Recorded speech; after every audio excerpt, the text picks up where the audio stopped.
Dulu aku rela jadi ibu sekaligus ayah demi anak kita. Tapi kini anak itu sendiri yang mengajarkanmu arti kehilangan yang tak akan pernah bisa kamu tebus. Assalamualaikum warahmatullahi wabarakatuh. Selamat datang di LA Stories. Di balik senyuman ada air mata yang tak terlihat. Di balik tawa, ada kisah yang tak pernah diceritakan. Ini adalah LA Stories. Tempat di mana kisah nyata jadi pelajaran, dan luka hati jadi kekuatan. Setiap cerita di sini bukan sekadar drama, tapi potongan hidup yang bisa jadi cermin untuk kita semua. Siapkan hatimu, karena apa yang kamu dengar bisa mengubah cara pandangmu selamanya. Ini bukan sekadar cerita. Ini adalah kenyataan yang belum tentu sanggup kamu jalani. Kesa pernah menjalani hidup yang nyaris hancur ketika Ananda, suaminya, pergi meninggalkan dirinya dan anak mereka, Laila, tanpa kabar selama bertahun-tahun. Dalam kesendirian, Kesa berjuang keras menjadi ibu sekaligus ayah, menanggung semua beban hidup agar Laila bisa tumbuh tanpa kekurangan kasih sayang, meski hatinya sendiri remuk. Namun takdir membawa Ananda kembali, dengan penyesalan mendalam dan keinginan untuk menebus semua kesalahan. Sayangnya, waktu telah mengubah segalanya. Laila tumbuh menjadi gadis kuat namun berhati dingin, yang tak mudah menerima kembali sosok ayah yang dulu meninggalkannya. Di tengah upaya Ananda memperbaiki hubungan, sebuah rahasia masa lalu terbongkar. Rahasia yang selama ini disembunyikan oleh Kesa demi menjaga hati anaknya. Saat kebenaran itu terungkap, keluarga mereka kembali terguncang. Luka lama menganga, dan kepercayaan nyaris sirna. Namun ketika kebakaran hebat hampir merenggut segalanya, mereka bertiga dihadapkan pada pilihan, meneruskan dendam dan luka, atau memaafkan dan membangun kembali cinta yang sempat hancur. Cerita ini bukan sekadar tentang pengkhianatan atau penyesalan, melainkan tentang perjalanan panjang menuju pengampunan, arti keluarga, dan cinta yang tumbuh dari luka terdalam. Hingga akhirnya, di bawah langit yang sama, mereka sadar bahwa kehilangan bukan akhir dari segalanya, melainkan cara Tuhan mengajarkan bagaimana caranya pulang. Hai semuanya, aku Kesa, dan ini kisah hidupku, kisah tentang cinta, luka, dan pengampunan. Kalau cerita ini menyentuh hati kamu, jangan lupa untuk like, komen, dan subscribe supaya kamu gak ketinggalan kisah inspiratif lainnya tentang keluarga, perjuangan, dan cinta yang sesungguhnya. Tulis di kolom komentar. Siapa tokoh yang paling kamu rasakan perjuangannya? Kesa, Ananda, atau Laila? Karena mungkin, di antara mereka, ada sedikit bagian dari dirimu juga. Sebelum masuk ke ceritanya, jangan lupa absen dulu Bunda.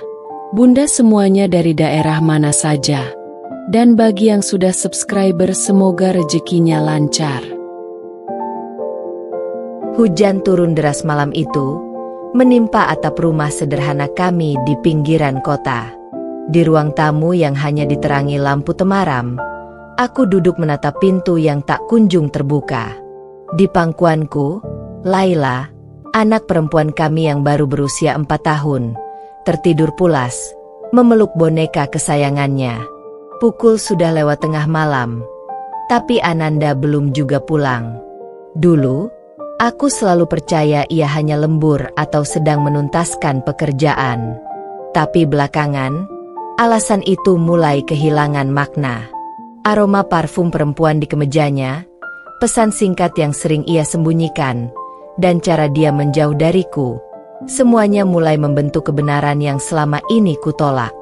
Aku, Kesa, hanyalah seorang ibu rumah tangga. Hidupku sepenuhnya kupersembahkan untuk keluarga kecilku.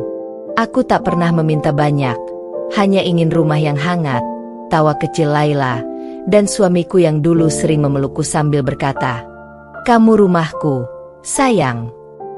Tapi entah sejak kapan, Rumah itu terasa asing.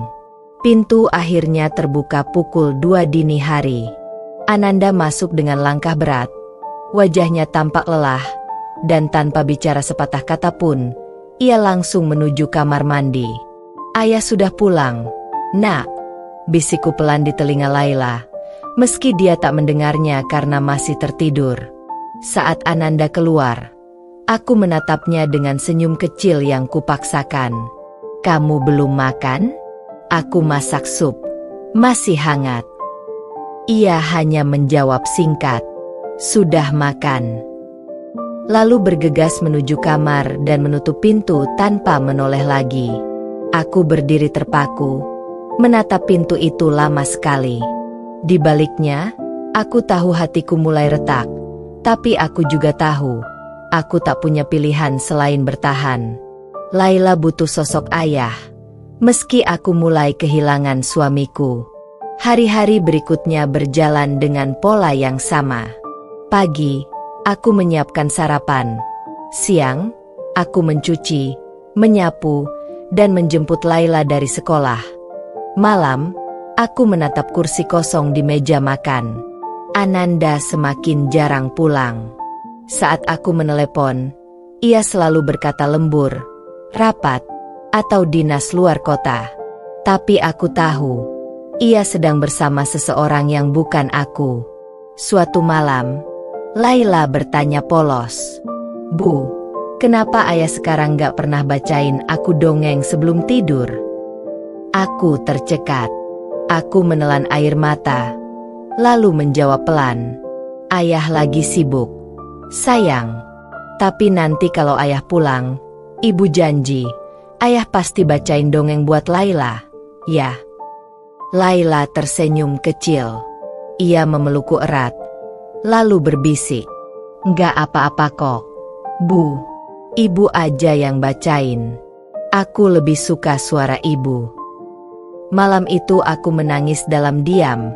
Setelah Laila tertidur, aku sadar, sejak hari itu aku bukan hanya seorang ibu, tapi juga ayah bagi Laila. Aku harus jadi sosok yang menenangkan sekaligus pelindung. Aku harus jadi dua peran dalam satu tubuh yang perlahan melemah karena luka batin yang terus kupendam. Beberapa minggu kemudian, aku memberanikan diri bertanya pada Ananda saat ia pulang, "Mas, apa yang sebenarnya terjadi sama kita?" Ia menatapku datar. "Aku capek, Ki.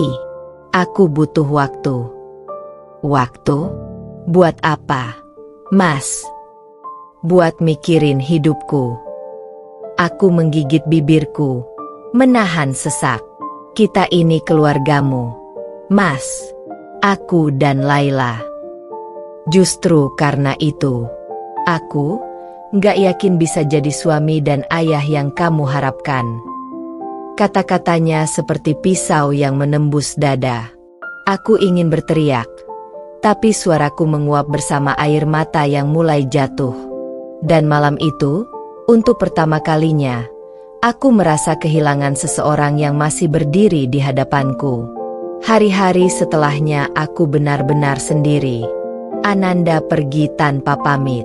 Nomornya tak bisa dihubungi. Orang kantornya bilang ia mengajukan cuti tanpa batas. Dunia seakan berhenti berputar untukku. Tapi aku tahu, aku tak boleh tumbang.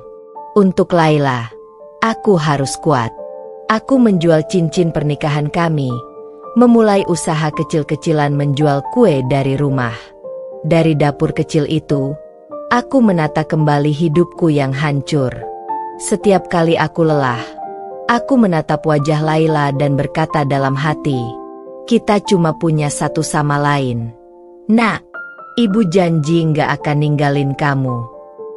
Dan malam itu, sambil menatap foto pernikahan yang sudah mulai kusam di dinding, aku berbisik lirih, "Aku rela jadi ibu sekaligus ayah demi anak kita, Nanda. Tapi kalau suatu hari kamu kembali, semoga kamu masih mengenal rumah yang pernah kamu tinggalkan." Aku tidak tahu, Saat itu aku sedang menanam luka yang akan tumbuh menjadi penyesalan paling dalam bagi seorang lelaki bernama Ananda. 6 tahun telah berlalu sejak Ananda pergi tanpa kabar. 6 tahun aku menutup luka, menumbuhkan kekuatan, dan membangun hidup baru bersama Laila. Kini Laila sudah berusia 10 tahun, tumbuh menjadi gadis kecil yang pintar dan penyayang. Ia selalu membantu setiap pagi menyiapkan dagangan kue, belajar dengan rajin, dan tak pernah sekalipun menanyakan tentang ayahnya lagi. Aku tahu, di dalam hati kecilnya, Laila sudah belajar untuk tidak berharap. Suatu sore, ketika matahari hampir tenggelam di balik atap rumah tetangga, seseorang mengetuk pintu. Aku baru saja menata kue yang belum sempat dikirim, sementara Laila sibuk mengerjakan PR di ruang tamu. "Bu, ada yang datang," seru Laila tanpa menoleh. Aku menghapus tangan dari tepung dan berjalan ke pintu. Ketika ku buka, waktu seolah berhenti. Di depan rumahku berdiri seorang lelaki dengan rambut sedikit beruban di pelipis, wajah yang dulu ku kenal dengan baik, tapi kini tampak asing dan letih. Matanya menatapku ragu, seperti seseorang yang tidak yakin apakah ia pantas berdiri di tempat itu. "Kesa," suaranya serak, hampir tak terdengar. Dadaku seketika sesak. Nama itu, suara itu, kenangan itu, semuanya datang bersamaan, mengguncang hati yang selama ini kupaksa untuk tenang. "Aku pulang," katanya pelan. Aku mematung. Bibirku kaku, tangan gemetar. Aku menatap wajahnya lama, mencoba menemukan alasan mengapa ia kembali sekarang, setelah bertahun-tahun membuat kami hidup tanpa kabar, tanpa nafkah, tanpa rasa kasihan sedikit pun. "Kamu pulang?" Suaraku serak. "Sekarang?" Ia menunduk. Aku tahu aku salah. Aku cuma pengen lihat kalian lagi. Aku kangen sama kamu, sama Laila. Aku tertawa kecil, tawa yang getir dan penuh luka. "Kangen?" Aku mengulang. "Setelah 6 tahun kamu hilang, setelah aku dan anakmu harus belajar hidup tanpa kamu, sekarang kamu bilang kangen?" Ia tak menjawab. Tapi sebelum aku bisa mengatakan lebih banyak, suara lembut memecah suasana tegang itu. "Ibu, siapa dia?" Aku menoleh. Laila berdiri di belakangku, tubuhnya kecil tapi sorot matanya tajam, seperti sedang menatap orang asing. Aku belum sempat menjawab, tapi Ananda sudah lebih dulu melangkah maju. Ia tersenyum kaku. "Laila, ini ayah." Namun, Laila hanya menatapnya lama tanpa ekspresi. Lalu, dengan suara dingin dan tegas, ia berkata, "Aku nggak punya ayah." Suasana mendadak beku. Jantungku berdegup cepat, sementara wajah Ananda memucat. "Laila, jangan bicara begitu." Aku mencoba menenangkan, tapi Laila melangkah mundur, menatapku dengan mata berkaca-kaca. "Kalau dia ayah, kenapa selama ini dia nggak pernah datang waktu aku sakit, waktu aku ulang tahun, waktu aku takut sendirian, Bu?" Ayah itu harusnya ada, kan? Tapi aku nggak pernah lihat dia. Jadi aku pikir ayahku udah mati. Aku tak sanggup menahan air mata. Ananda terduduk di tangga, kepalanya tertunduk. Mungkin baru kali itu ia benar-benar merasakan arti kehilangan, melihat anaknya sendiri menolak keberadaannya. Malam itu, aku duduk di dapur sambil menatap secangkir teh yang sudah dingin. Ananda masih di ruang tamu, mencoba berbicara dengan Laila, tapi anak itu menolak mendekat. Setiap kali Ananda mencoba tersenyum, Laila berpaling.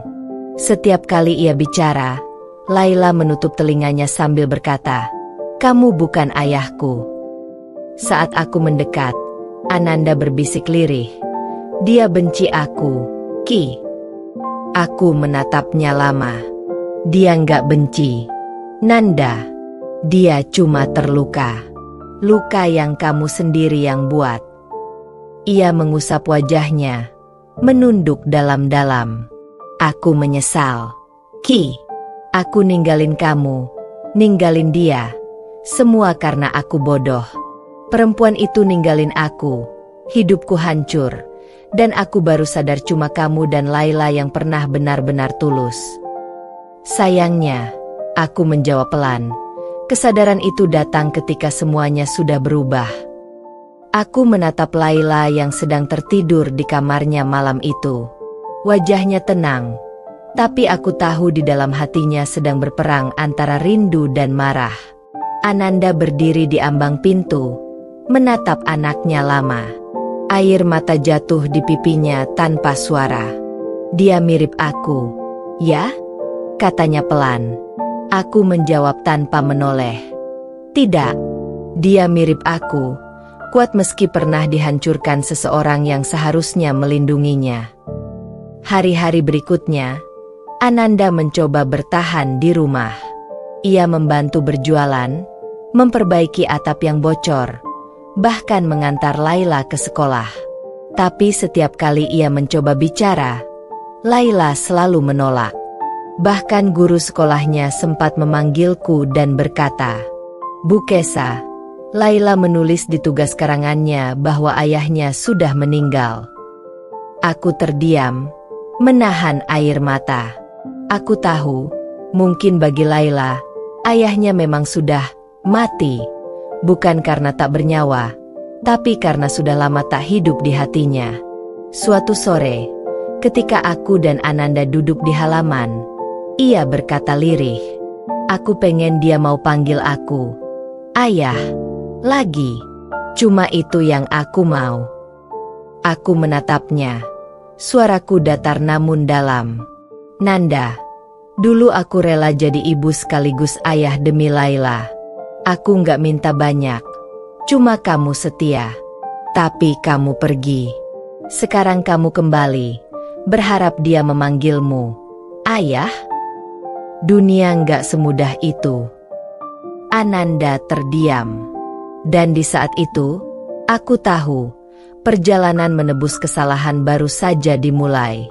Tapi tak ada yang tahu apakah penyesalan bisa benar-benar menyembuhkan luka yang sudah terlalu dalam. Di mataku, ia hanyalah lelaki yang kembali saat segalanya tak lagi sama. Dan di mata Laila, ia hanyalah nama asing yang kebetulan punya darah yang sama dengannya. Pagi itu matahari bersinar lembut, namun suasana di rumah terasa dingin dan canggung.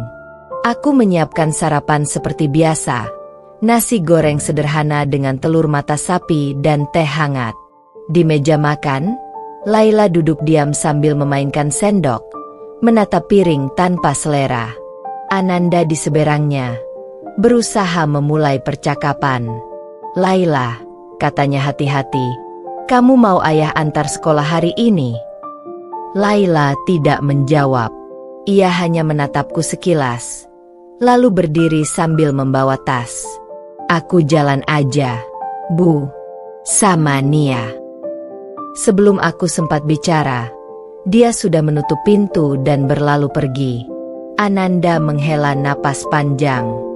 Dia benar-benar nggak mau lihat aku. "Ki." Aku menatapnya sebentar, lalu berkata pelan, "Kamu kira gampang buat dia menerima orang yang sudah menghilang dari hidupnya begitu lama? Anak kecil sekalipun bisa merasa dikhianati." "Nanda." Ia menunduk, wajahnya penuh penyesalan. "Aku cuma pengen perbaiki semuanya." Aku menghela napas. "Kamu nggak bisa perbaiki sesuatu yang sudah kamu hancurkan, tapi kamu bisa belajar untuk nggak nyakitin lagi." Hari-hari berikutnya, Ananda mencoba dengan caranya sendiri. Setiap pagi ia menunggu di depan rumah, berharap bisa menyapa Laila sebelum berangkat sekolah. Ia menyiapkan bekal kecil, roti isi coklat, susu, atau buah kesukaan Laila, tapi anak itu selalu menolak. "Aku nggak butuh," katanya ketus. "Aku udah bawa dari ibu." Kadang aku melihat dari balik jendela bagaimana Ananda hanya tersenyum kecil, menahan sakit di dada. Ia meletakkan bekal itu di pagar, lalu pergi begitu saja. Tapi setiap sore, saat aku pulang dari pasar, bekal itu selalu lenyap. Aku tahu Laila memakannya diam-diam. Ada hari di mana Ananda mencoba mengantarnya ke sekolah. Ia berjalan di belakang Laila, menjaga jarak beberapa langkah, tak berani mendekat. Tapi anak-anak lain di sekitar mereka mulai bertanya, "Laila, itu siapa? Ayah kamu?" "Ya." Laila langsung menjawab dingin, "Bukan, aku nggak punya ayah." Kata-kata itu menghantam Ananda lebih keras daripada tamparan apapun. Suatu sore, Ananda pulang dengan wajah lelah. Ia baru saja mencoba memperbaiki genteng rumah yang bocor. Keringatnya menetes, bajunya kotor, tapi ia tetap tersenyum padaku. "Setidaknya, aku masih bisa ngelakuin sesuatu buat rumah ini," katanya pelan. Aku menatapnya lama. "Rumah ini nggak cuma butuh atap yang kuat, Nanda, tapi hati yang hangat. Dan itu yang dulu kamu rusak." Ia hanya mengangguk pelan, seolah menerima setiap kalimatku tanpa pembelaan. Malamnya, ketika Laila demam, Ananda panik. Ia mondar-mandir di depan kamar, memegang kompres dan obat. Aku sempat heran melihat ia begitu canggung tapi tulus. "Ki, aku bantuin." "Ya." Aku menatapnya sejenak. "Kalau kamu niat, silakan. Tapi jangan paksa Laila buat nerima kamu sekarang." Ia masuk pelan, duduk di sisi ranjang. Wajah Laila memerah karena panas. Ananda menyentuh dahi anaknya dengan tangan gemetar. "Laila, ayah di sini. Maafin ayah." "Ya." Tapi Laila menepis tangannya lemah. "Aku mau ibu," katanya pelan. "Aku nggak mau kamu di sini." Ananda terdiam. Air mata yang ia tahan selama ini jatuh tanpa suara. Ia mundur perlahan, menunduk, lalu keluar dari kamar tanpa sepatah kata. Malam itu aku melihatnya duduk di teras, menatap langit, menangis seperti anak kecil yang kehilangan arah. Beberapa minggu kemudian, Ananda mencoba cara lain. Ia mulai menjemput Laila di sekolah tanpa bilang. Ia berdiri di gerbang, menunggu dengan sabar sambil membawa payung karena hujan deras. Ketika Laila keluar, ia menawarkan payung itu. "Kamu bakal basah. Nak, pakai ini." Laila menatapnya dingin. "Aku nggak butuh." Ia berjalan di bawah hujan, membiarkan bajunya basah kuyup. Ananda berlari mengejarnya, menutupi kepala anaknya dengan payung sambil berkata, "Kalau kamu nggak mau bicara sama aku nggak apa-apa. Tapi jangan sakit lagi. Ayah nggak mau kamu sakit." Laila berhenti. Hujan turun deras di antara mereka. Ia menatap Ananda lama, lalu berbisik lirih. "Kenapa dulu waktu aku sakit kamu nggak datang?" Pertanyaan itu membuat Ananda tak bisa menjawab. Ia hanya diam, menunduk, membiarkan air hujan dan air matanya bercampur. Hari demi hari, usaha Ananda terus berlanjut. Ia tidak menyerah. Ia mulai mengantar dagangan ke pasar, membantuku tanpa diminta. Ia bekerja di bengkel teman lamanya, lalu sebagian penghasilannya ia serahkan padaku. "Buat Laila," katanya setiap kali. Aku tak menolak. Bukan karena aku butuh uangnya, tapi karena aku tahu itu satu-satunya cara dia menebus dirinya sendiri. Perlahan, sikap Laila mulai berubah, meski sangat kecil. Suatu pagi, Laila mendapati sepatu sekolahnya bersih dan mengilap. Aku tahu itu ulah Ananda. Ia sengaja membersihkannya tengah malam agar tak ketahuan. Dan kali itu, Laila tidak marah. Ia hanya menatap sepatu itu lama, lalu tersenyum kecil. Namun, saat aku menyinggung tentang ayahnya, Laila masih menolak. Aku belum siap. Bu, aku takut kalau aku percaya lagi, aku bakal ditinggalin lagi. Aku hanya memeluknya. Tidak apa-apa, Nak. Kadang, memaafkan memang butuh waktu. Tapi kamu gak harus membenci untuk melindungi hatimu. Malam itu, Ananda datang menghampiriku di dapur. Ki, katanya dengan suara serak. Aku gak tahu harus berbuat apa lagi. Tapi aku gak akan pergi. Aku bakal tetap di sini, sampai Laila bisa nerima aku lagi. Aku menatapnya. Mata kami bertemu dalam diam. Kalau kamu benar-benar ingin menebus semuanya, kataku pelan, jangan cuma bertahan karena rasa bersalah. Nanda, bertahanlah karena kamu ingin jadi ayah yang benar-benar hadir. Ia mengangguk, dan untuk pertama kalinya setelah bertahun-tahun, aku melihat cahaya kecil di matanya, cahaya penyesalan yang mulai berubah menjadi tekad. Di kamar, Laila yang belum tidur mendengarkan percakapan kami diam-diam. Ia menarik selimut, menatap foto lamanya bersama kami bertiga yang masih kusimpan di meja belajar. Lalu, dengan suara pelan, ia berbisik sendiri. Kalau ayah beneran gak pergi lagi, mungkin aku bisa coba percaya lagi. Tapi belum ada yang tahu, waktu apakah akan memberi kesempatan kedua bagi hati yang pernah hancur, atau justru mengulang luka yang sama. Waktu berlalu perlahan, seperti aliran sungai yang tenang tapi tak berhenti. Hari-hari di rumah mulai terasa berbeda. Tidak lagi sebeku dulu. Ananda tetap bertahan, membantu, bekerja, dan belajar kembali menjadi bagian dari keluarga yang dulu ia tinggalkan. Dan meski Laila masih menjaga jarak, aku bisa merasakan sesuatu dalam dirinya mulai berubah. Suatu sore, Laila pulang sekolah dengan wajah murung. Aku yang sedang menata kue di meja menatapnya cemas.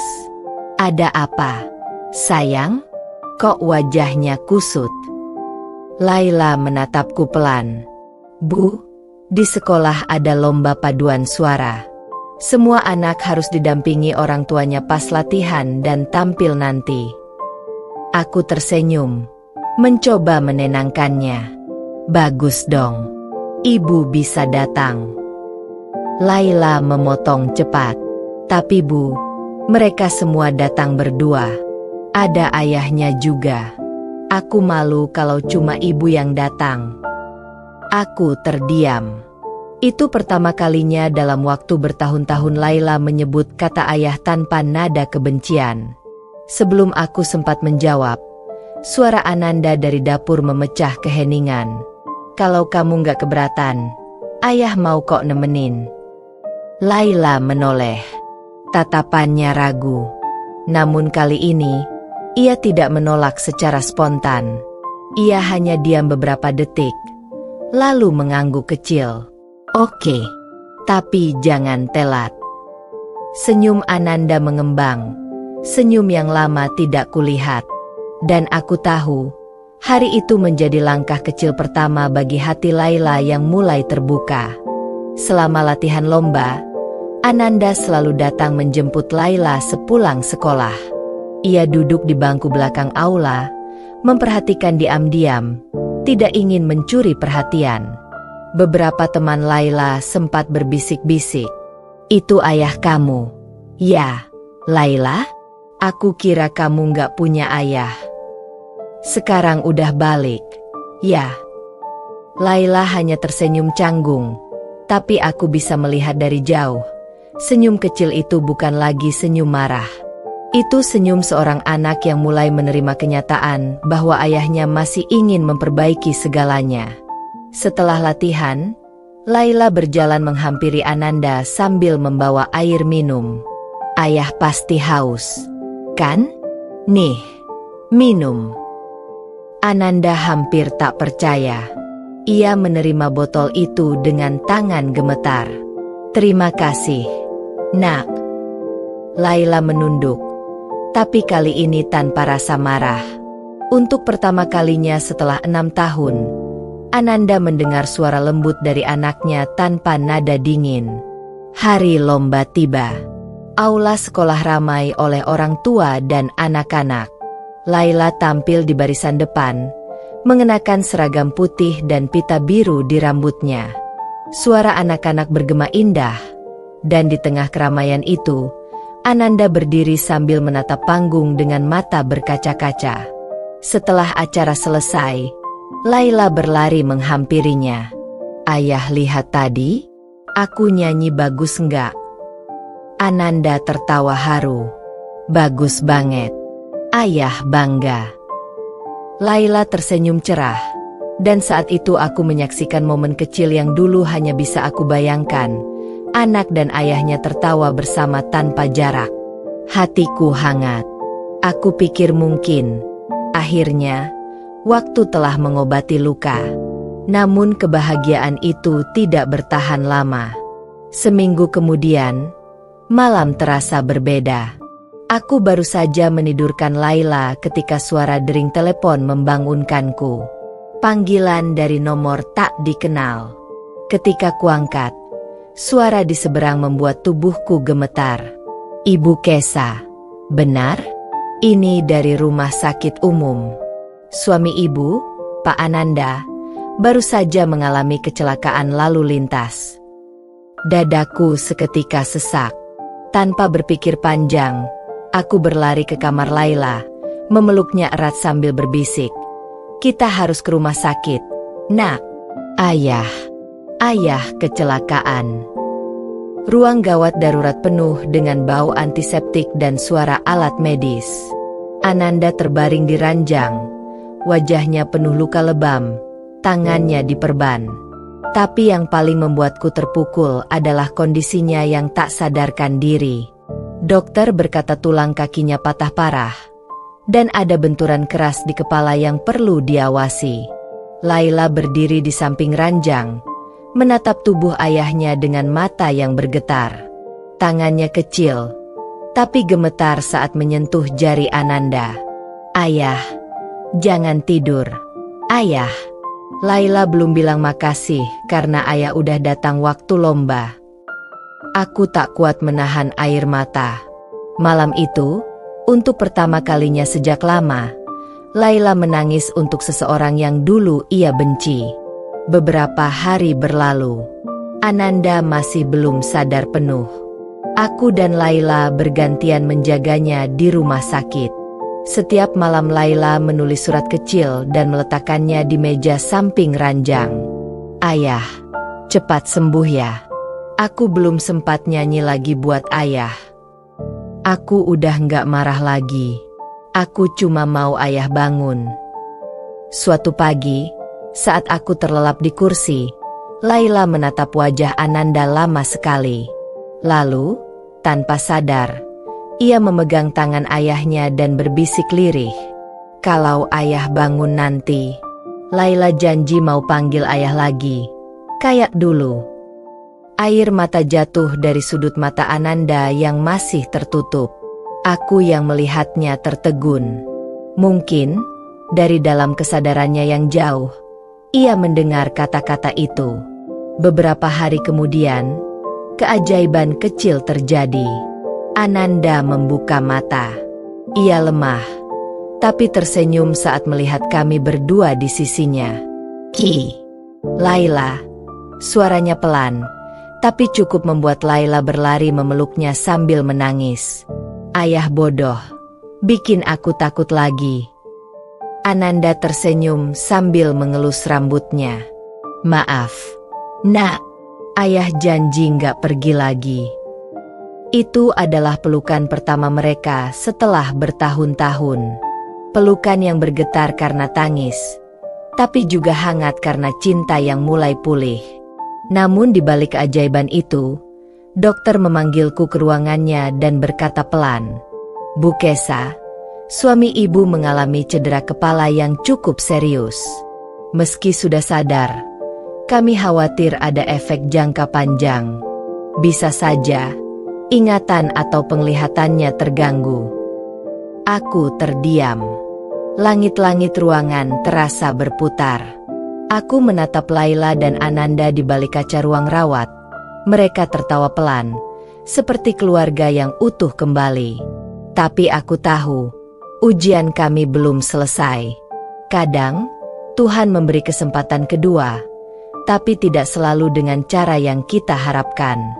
Suara detak jam dinding terdengar jelas di ruang tamu rumah Kesa malam itu. Hujan baru saja reda, menyisakan aroma tanah basah yang lembab. Di kamar kecil dekat jendela, Laila sedang memeras handuk hangat untuk mengompres dahi Ananda yang baru saja pulang dari rumah sakit setelah kecelakaan hebat yang hampir merenggut nyawanya.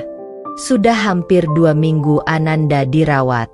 Dan kini, masa pemulihan itu dijalani di rumah, di tempat yang dulu pernah ia tinggalkan dengan hati yang beku dan penuh ego. Namun sekarang, keadaan berbalik.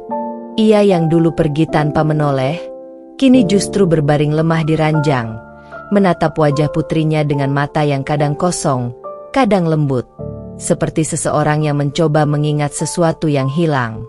"Pak, ayo makan dulu." "Ya, Laila udah buat bubur kesukaan Papa." Suara lembut Laila terdengar saat ia membawa nampan kecil berisi bubur ayam dan segelas air putih. Ananda menatapnya lama. Ada senyum tipis di sudut bibirnya, tapi juga ada kebingungan yang sulit disembunyikan. "Laila." "Ya? Nama kamu?" "Laila?" tanyanya hati-hati. Laila terdiam. Hatinya seolah diremas. "Iya, Pak. Aku Laila, anak Papa," jawabnya lirih sambil menahan air mata. Ananda mengangguk pelan. Ia memejamkan mata, mencoba mengingat wajah kecil yang dulu sering memanggilnya ayah dengan penuh semangat.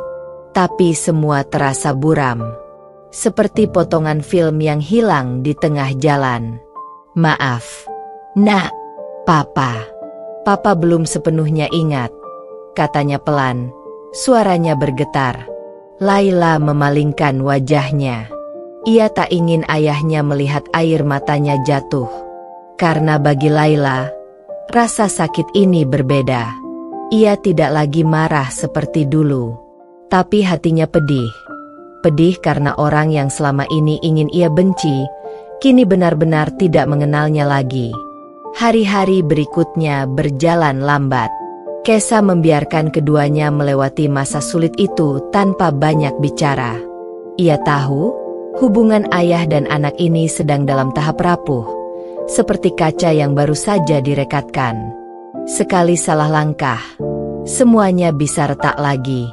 Setiap pagi, Laila membantu ayahnya berjalan ke taman kecil di halaman belakang.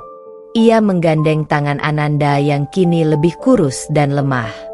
Kadang mereka duduk di bangku tua di bawah pohon mangga, menatap matahari yang mulai naik. "Papa suka tempat ini," ucap Ananda suatu pagi.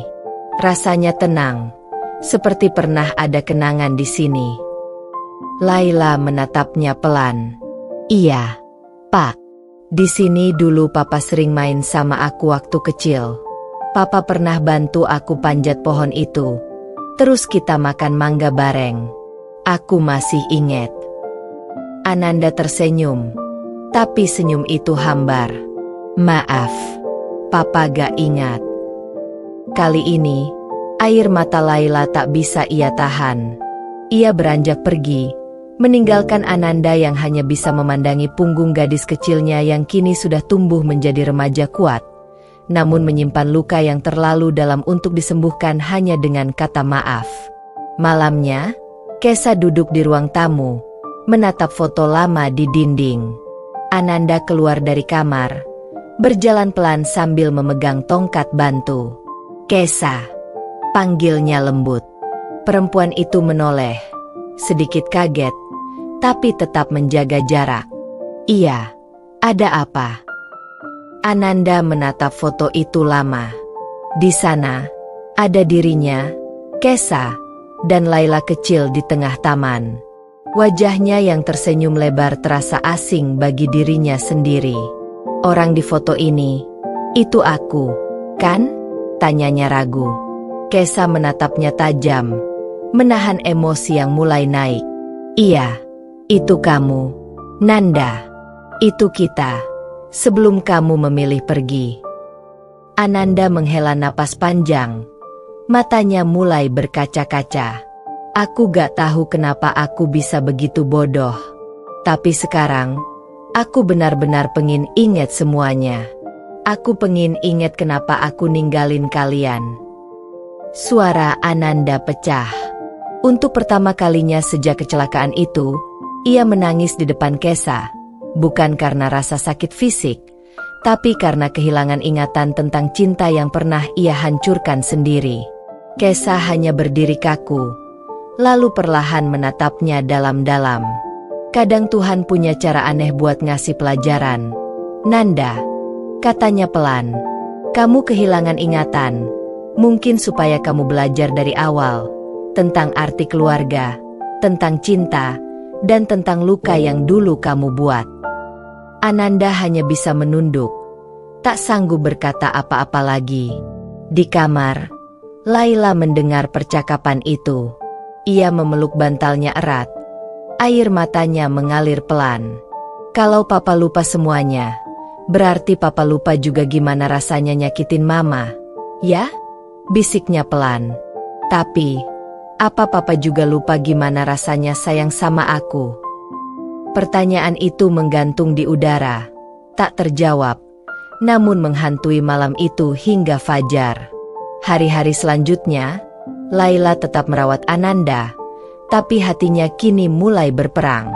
Ia ingin ayahnya sembuh, ingin hubungan mereka membaik. Tapi di sisi lain, ia takut jika suatu hari Ananda benar-benar mengingat semuanya, lalu memilih pergi lagi. Dan di tengah rasa takut itu, Laila berdoa setiap malam. Tuhan, kalau ingatan papa harus kembali dengan rasa sakit, biarlah aku yang menanggungnya. Asal jangan biarkan papa pergi lagi. Namun Tuhan punya rencana sendiri. Karena perlahan, ingatan Ananda mulai kembali. Tapi bersamaan dengan itu, rahasia besar dari masa lalu juga mulai muncul ke permukaan. Pagi itu terasa berbeda. Matahari bersinar lembut menembus tirai tipis kamar Ananda. Burung-burung berkicau, tapi suasana hati di rumah kecil itu justru terasa berat. Seperti ada sesuatu yang menggantung di udara, sesuatu yang menunggu untuk meledak. Laila sedang menyiapkan sarapan di dapur ketika Kesa mengetuk pelan pintu kamar Ananda. Pagi, Nanda, sudah bangun? Suaranya lembut tapi ragu. Ananda duduk di ranjang, memandang jendela dengan mata kosong. Tapi kali ini, ada sesuatu yang berbeda di sorot matanya. Seperti seseorang yang baru saja pulang dari perjalanan panjang di dalam pikirannya sendiri. Kesa, katanya pelan. Aku ingat semuanya. Kesa tertegun. Tangannya refleks bergetar. Maksudmu, semuanya? Ananda menatapnya. Air mata perlahan mengalir di pipinya. Iya, semuanya. Hari aku ninggalin kamu, alasan kenapa aku pergi, siapa perempuan itu, dan yang paling penting, aku ingat kenapa aku gak pernah bisa tenang sejak saat itu. Kesa menelan ludah.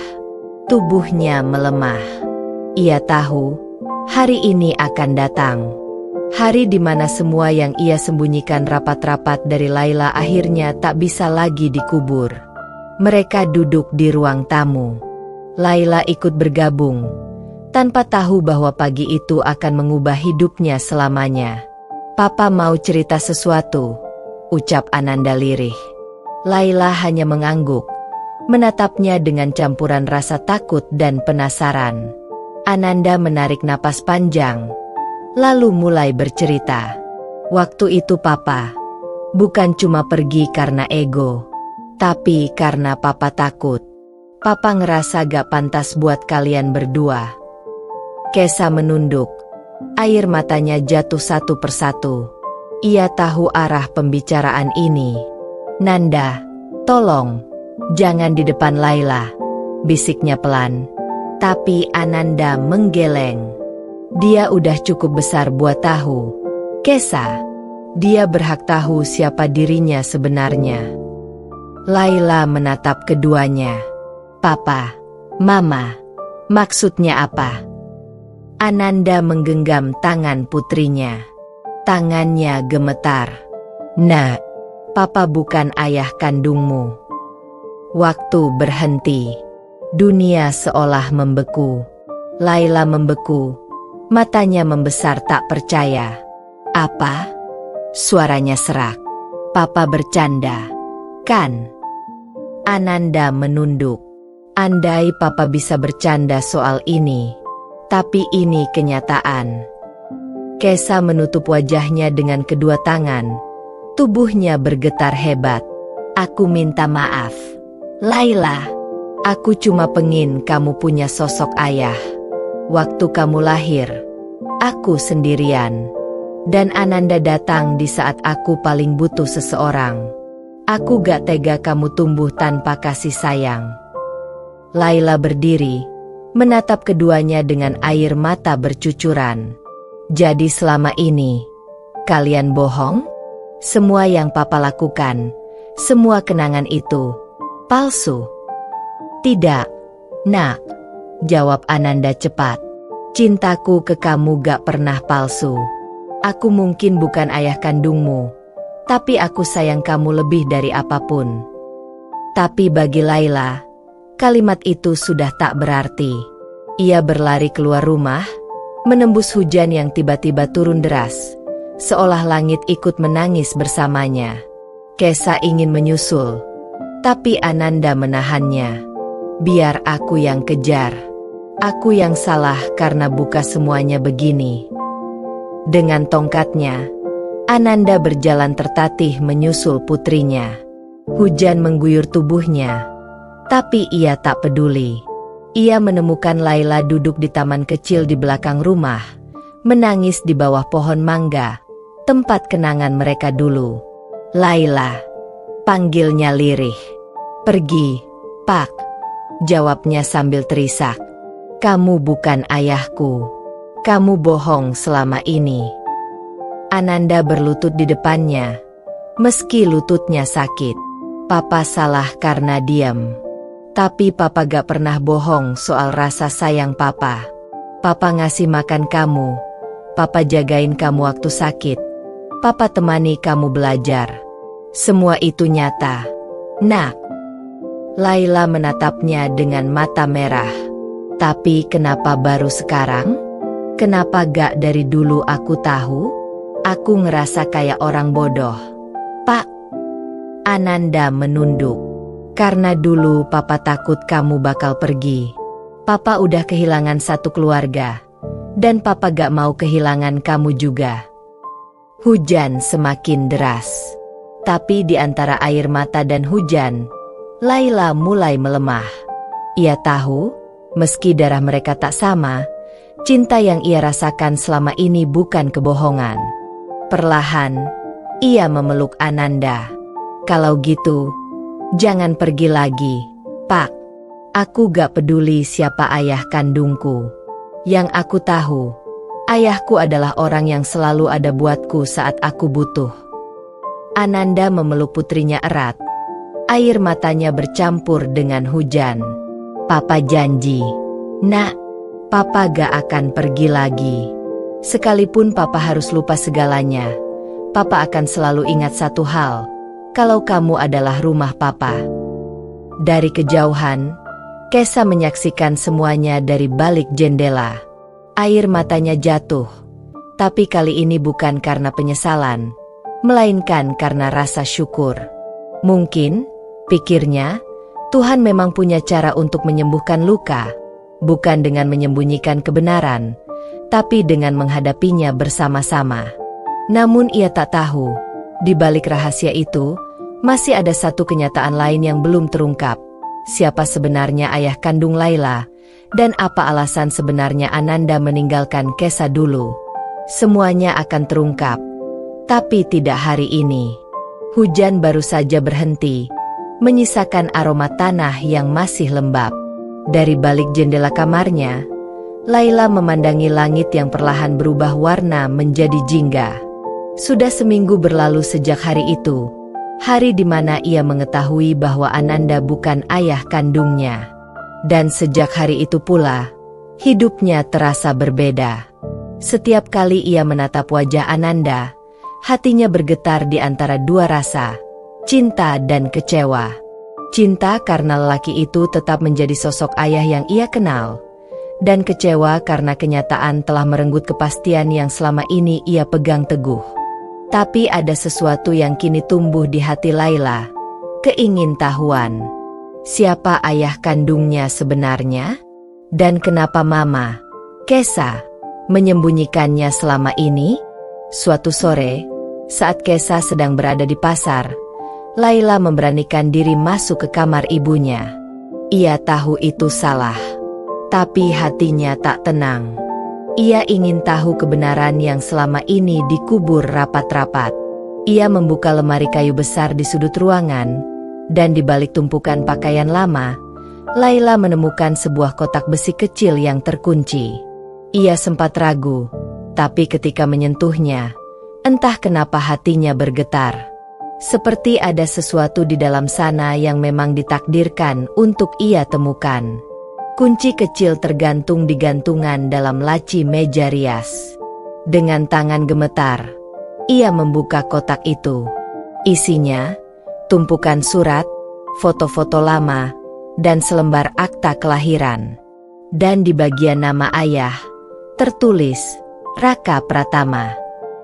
Laila tertegun. Nama itu asing. Ia belum pernah mendengarnya seumur hidup. Tapi di antara foto-foto, ada satu yang membuat darahnya berdesir. Foto seorang pria muda berwajah teduh memeluk Kesa yang sedang mengandung. Tulisan di belakang foto itu berbunyi, "Untuk Kesa, cintaku yang tak akan pernah bisa kembali." Laila menatap tulisan itu lama. Air matanya jatuh tanpa suara. "Papa Raka," bisiknya lirih. Sore itu juga, Laila keluar diam-diam. Ia menuju warnet di ujung jalan, satu-satunya tempat yang masih menyediakan akses pencarian data lama. Ia mengetik nama, Raka Pratama, di kolom pencarian. Dan dari sekian banyak hasil, satu berita lama muncul. Raka Pratama, karyawan muda tewas dalam kecelakaan tabrak lari tahun 2009. Pelaku tidak pernah ditemukan.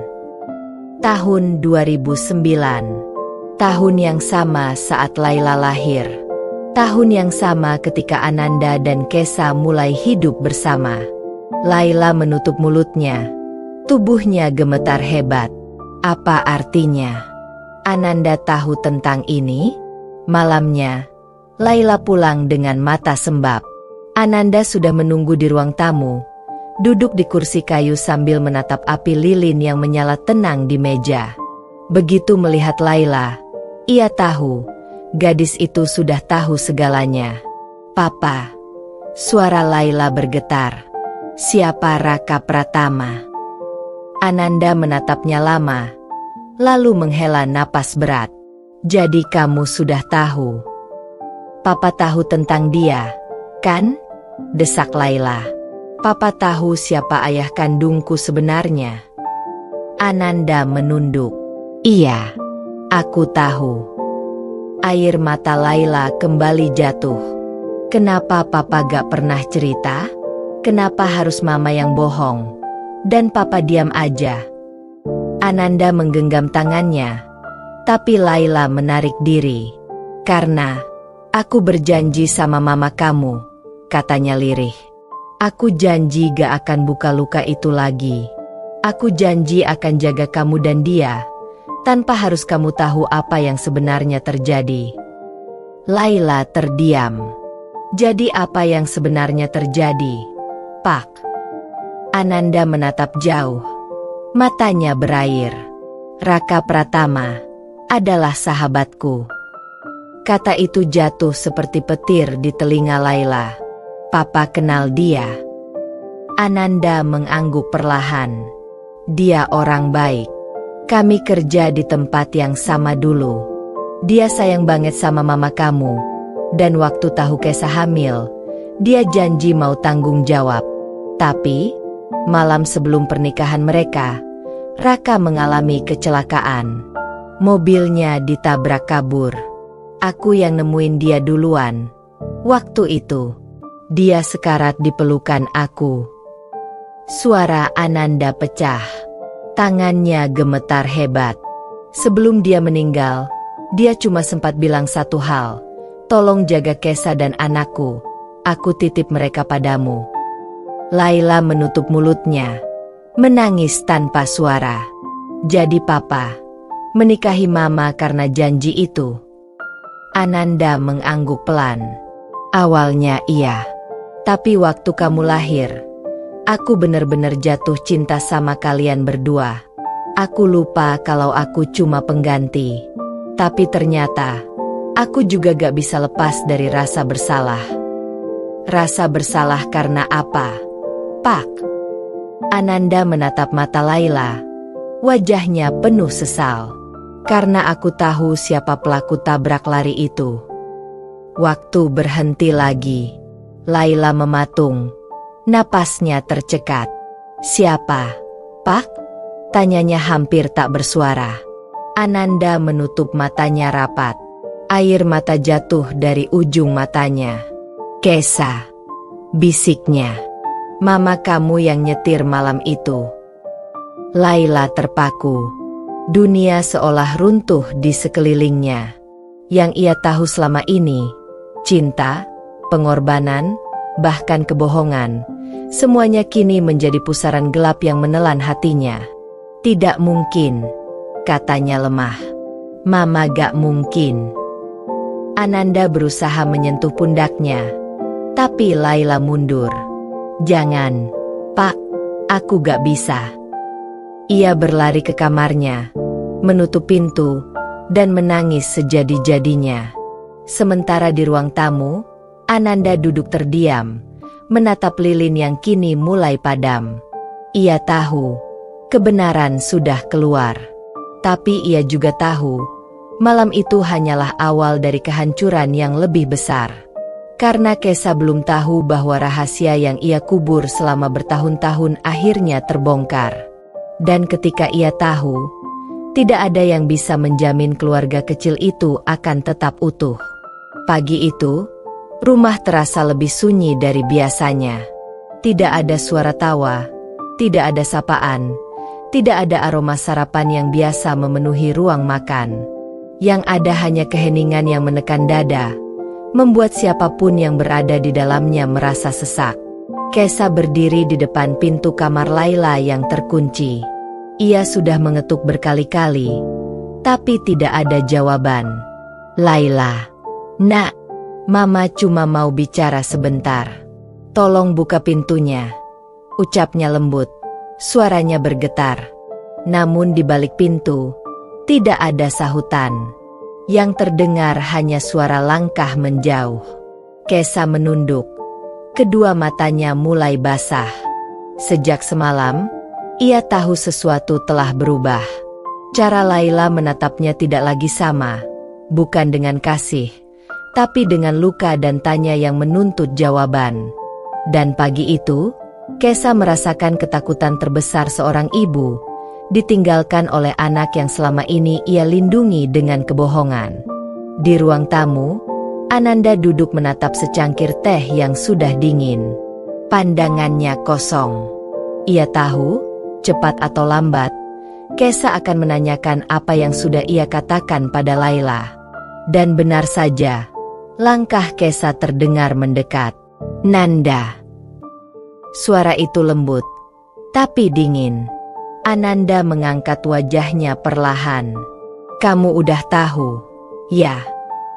Kesa menatapnya dengan mata merah. Laila gak bicara apa-apa, tapi aku tahu dari caranya menjauh. Dia tahu, kan? Tentang semuanya. Ananda diam. Ia ingin mengelak, tapi bibirnya keluh. Jawab aku, Nanda. Suara Kesa meninggi, gemetar antara marah dan takut. Dia tahu kalau aku yang nyetir malam itu. Ananda menghela napas berat. Aku gak punya pilihan. Kesa, dia udah tahu siapa ayah kandungnya.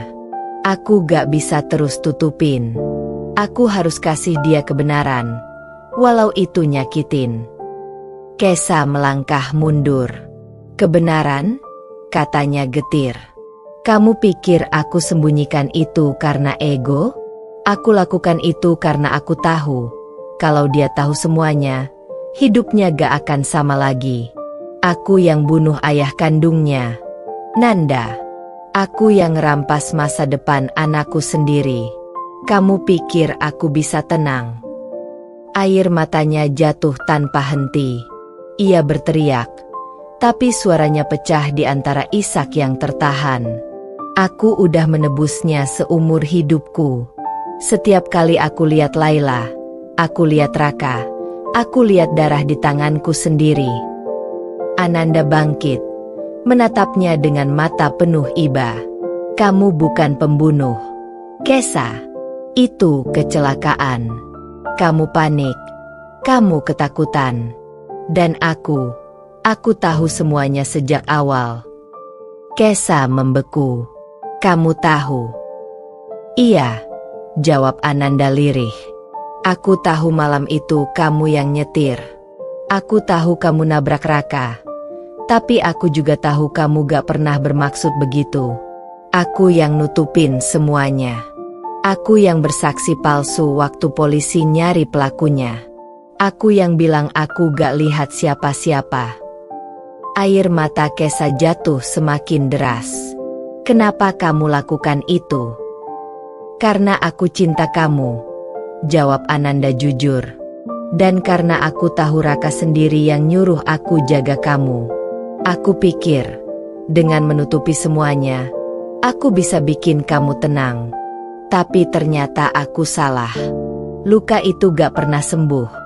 Cuma tertutup waktu, sampai sekarang.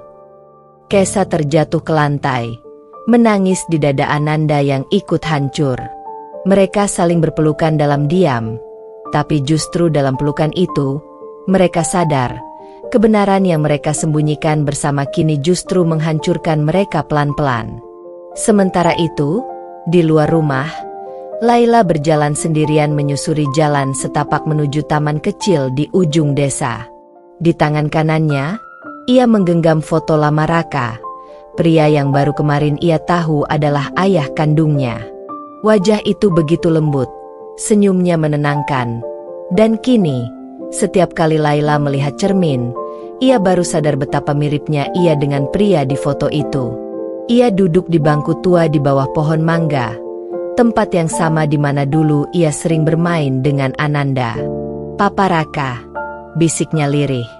Kalau papa masih hidup, papa bakal maafin mama, gak? Air matanya mengalir pelan. Papa tahu gak? Selama ini aku benci orang yang ternyata justru ngelindungin aku dari kenyataan. Papa tahu gak? Aku juga sayang papa Ananda, walau dia bukan ayah kandungku. Namun belum sempat ia melanjutkan kata-katanya, sebuah suara keras memecah kesunyian. Brak! Suara kaca pecah dari arah rumah. Laila menoleh cepat. Asap tipis mulai terlihat dari kejauhan. Tanpa pikir panjang, ia berlari pulang. Ketika ia tiba, api kecil sudah mulai menjalar dari dapur. Tumpukan kain tirai terbakar karena lilin yang jatuh. Ananda mencoba memadamkan api dengan kain basah. Sementara Kesa berteriak memanggil nama Laila dari ruang tengah. Laila, jangan masuk, teriak Ananda, tapi gadis itu tetap nekat.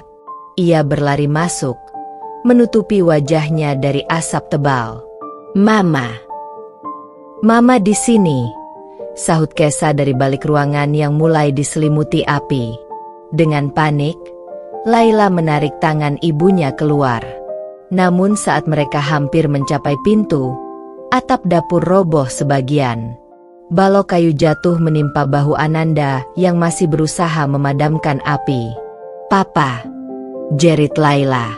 Ia dan Kesa berusaha menarik Ananda keluar dari reruntuhan. Lelaki itu batuk keras. Wajahnya penuh debu dan luka. Tapi di antara batuknya, ia sempat berbisik pelan. "Aku janji, gak akan tinggalin kalian lagi." Mereka bertiga akhirnya berhasil keluar sebelum api melahap seluruh ruangan. Mobil tetangga datang membantu memadamkan api, dan sirene pemadam terdengar dari kejauhan. Namun di antara kekacauan itu, Laila memeluk kedua orang tuanya erat, untuk pertama kalinya sejak rahasia itu terbongkar. "Mama, Papa, aku gak mau kehilangan kalian lagi," katanya sambil menangis. Kesa menggenggam tangan putrinya. Air mata jatuh tanpa bisa ditahan. "Maafin Mama. Nak, maafin semua kebohongan Mama." Laila menggeleng. "Gak ada yang perlu dimaafin. Aku cuma pengen kita mulai lagi. Tapi kali ini, tanpa rahasia." Ananda menatap keduanya dengan senyum lemah, sebelum akhirnya pingsan karena kelelahan. Di tengah malam yang dingin, dengan api yang perlahan padam di belakang mereka, ketiganya memulai awal yang baru, di atas puing-puing rumah, di atas luka lama yang akhirnya terbuka seluruhnya. Tapi mereka tahu, meski rumah bisa dibangun kembali, kepercayaan butuh waktu lebih lama untuk diperbaiki. Rumah mereka kini hanya tinggal puing dan arang. Dinding yang dulu menjadi saksi tawa, kini berwarna abu dan hitam. Bau gosong masih tercium, menyatu dengan udara pagi yang lembab.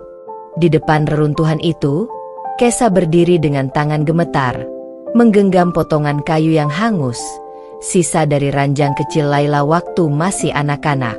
Ananda masih terbaring di rumah sakit. Luka bakar di tangannya mulai mengering, tapi bekas hitam di kulitnya jadi pengingat abadi atas malam itu. Malam di mana semuanya hampir berakhir.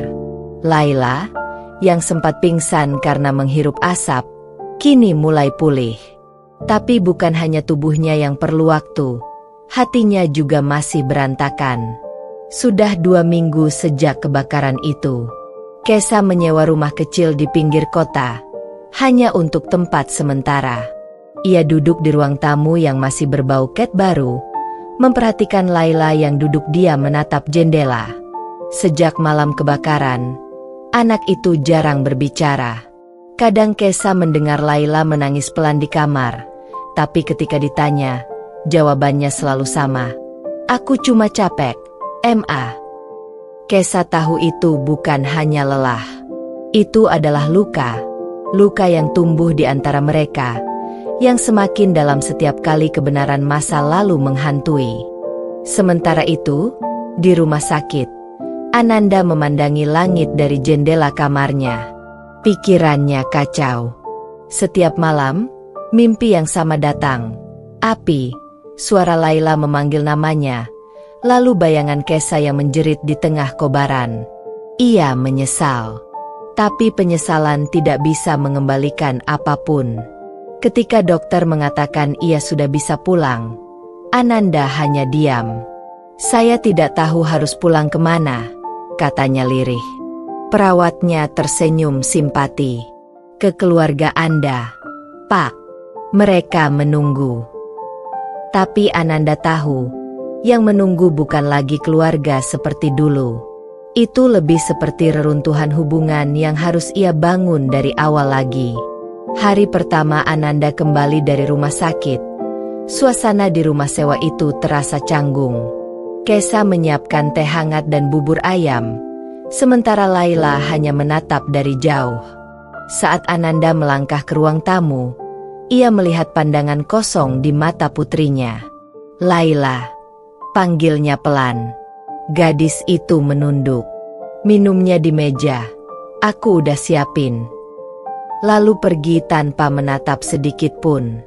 Ananda duduk di sofa, menatap secangkir teh yang beruap. Ia tahu, kehadirannya masih terasa asing bagi Laila. Tapi ia juga tahu, gadis itu peduli, hanya saja masih terikat oleh marah dan bingung. Malam itu, Kesa dan Ananda berbicara untuk pertama kalinya setelah semuanya terjadi. "Rumah bisa kita bangun lagi," kata Ananda pelan. "Tapi, aku nggak tahu apakah hati mereka bisa." Kesa menghela napas panjang. "Bukan cuma mereka, Nanda. Aku pun masih belajar menerima semua ini." Mereka terdiam. Angin lewat, membawa aroma lembab sisa hujan dan abu. Lalu Ananda berkata, "Aku ingat semuanya sekarang, Kesa." "Semua?"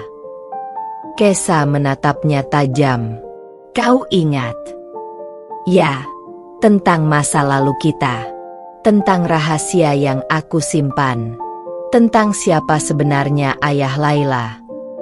Air mata Kesa menetes perlahan. "Jangan bahas itu lagi, Nanda. Aku mohon." "Tapi Laila berhak tahu." "Tidak sekarang." Suara Kesa meninggi. "Belum saatnya.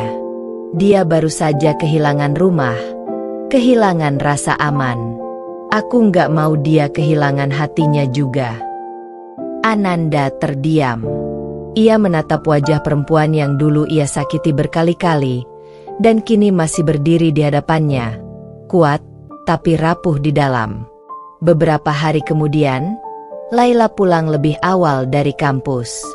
Ia menemukan Ananda duduk di halaman belakang rumah sewa itu, mencoba memperbaiki pot bunga yang retak.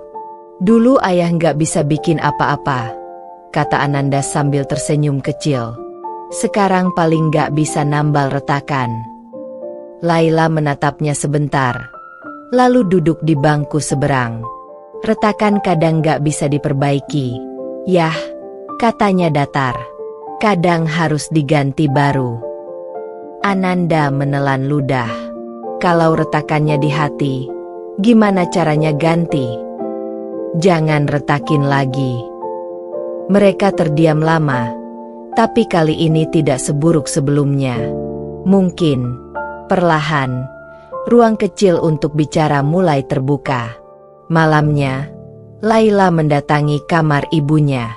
Kesa sedang menulis sesuatu di buku catatan, semacam daftar rencana membangun rumah baru. "Ma," panggil Laila pelan. Kesa menoleh, tersenyum. "Ya, sayang. Kalau rumah kita nanti jadi, aku pengin ada taman kecil di belakang.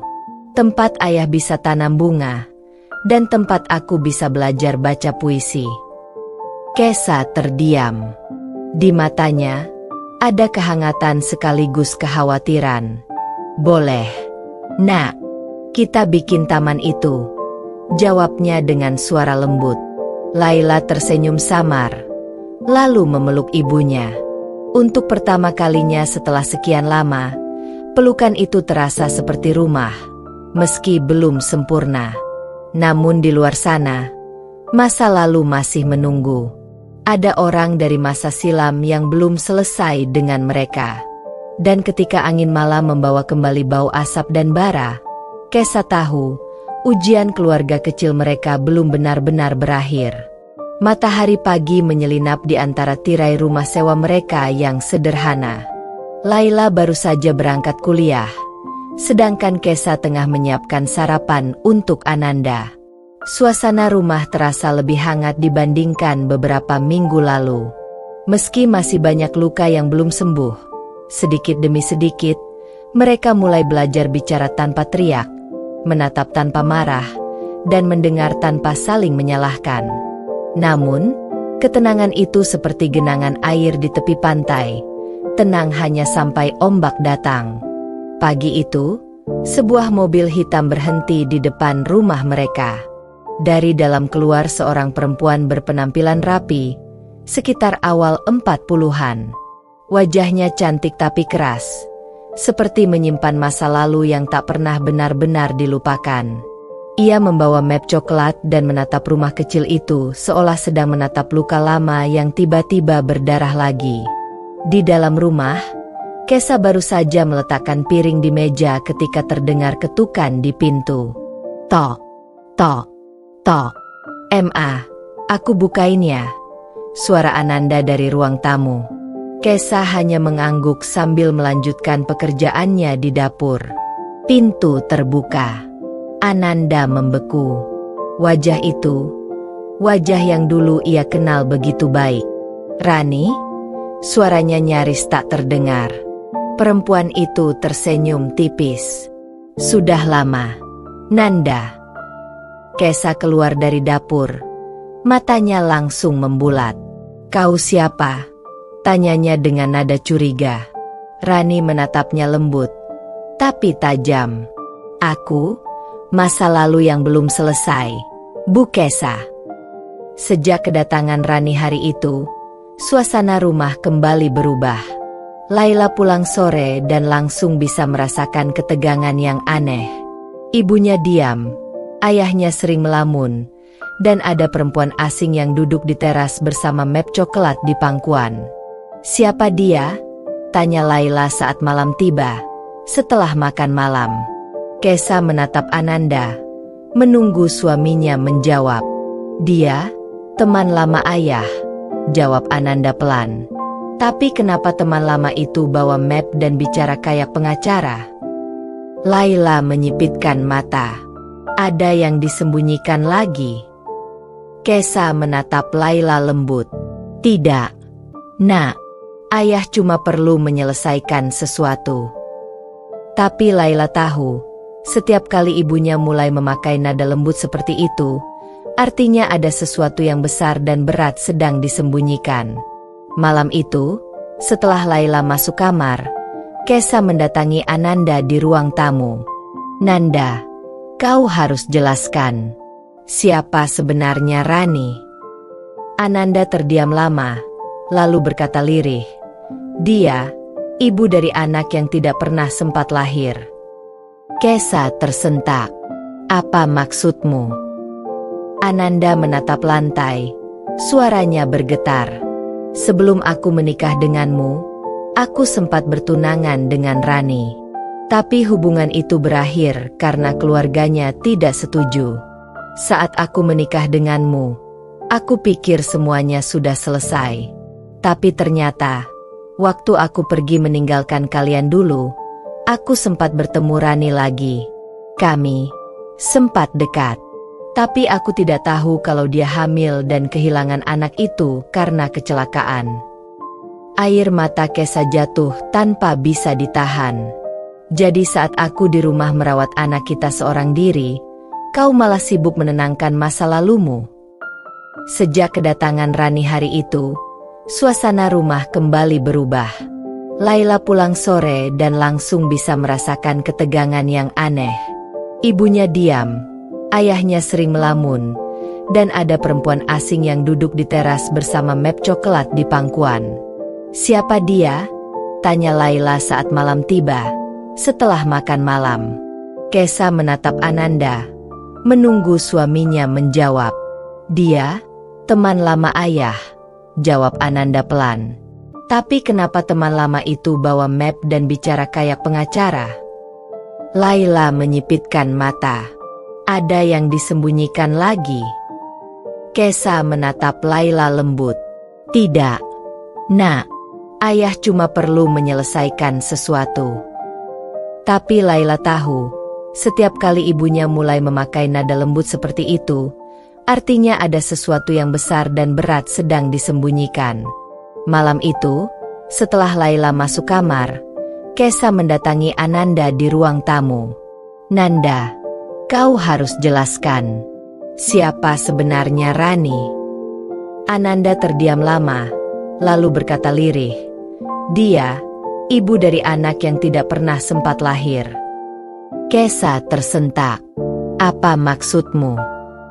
Ananda menatap lantai, suaranya bergetar.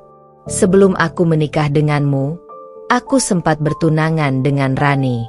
Tapi hubungan itu berakhir karena keluarganya tidak setuju. Saat aku menikah denganmu, aku pikir semuanya sudah selesai. Tapi ternyata, Waktu aku pergi meninggalkan kalian dulu, aku sempat bertemu Rani lagi. Kami sempat dekat. Tapi aku tidak tahu kalau dia hamil dan kehilangan anak itu karena kecelakaan. Air mata Kesa jatuh tanpa bisa ditahan. Jadi saat aku di rumah merawat anak kita seorang diri, kau malah sibuk menenangkan masa lalumu. Tidak seperti itu, Kesa. Aku tidak tahu apa-apa waktu itu. Lalu kenapa dia datang sekarang? Ananda menatap istrinya dengan wajah lelah. Dia bilang ada sesuatu yang harus Laila tahu. Keesokan harinya, Rani datang lagi. Laila yang membuka pintu. "Selamat pagi, kamu pasti Laila, ya?" kata Rani dengan senyum lembut. "Iya, tante siapa?" Rani menatap wajah Laila lama sekali. Matanya berkaca-kaca. "Kamu mirip sekali dengan ayahmu." Laila merasa aneh, tapi membiarkan perempuan itu masuk. Saat Ananda keluar dari kamar, wajahnya langsung tegang. "Aku bilang jangan ganggu mereka dulu, Rani." "Aku tidak mengganggu," jawab Rani tenang. "Aku hanya ingin mengembalikan sesuatu yang seharusnya menjadi milik Laila." Ia membuka map coklat itu dan mengeluarkan beberapa lembar dokumen serta sebuah foto lama. Dalam foto itu, terlihat Ananda dan Rani berdiri di depan rumah sakit, tersenyum. Di belakang mereka ada tulisan, "Klinik Bersalin Harapan Ibu." Laila mengambil foto itu dengan tangan gemetar. "Ayah, ini apa?" Ananda menatap kosong. "Itu masa lalu, Laila. Tidak penting." "Tidak penting." Rani menatap tajam. "Kau kira anakmu tidak berhak tahu bahwa mungkin dia punya saudara yang tidak sempat lahir karena kebohonganmu sendiri?" Kesa berdiri di ambang pintu. Wajahnya pucat. "Cukup, Rani." "Tidak, Kesa." Rani menatapnya dengan mata merah. "Kau tahu semua ini dari dulu, kan? Kau tahu Ananda pernah hampir punya anak lain selain Laila.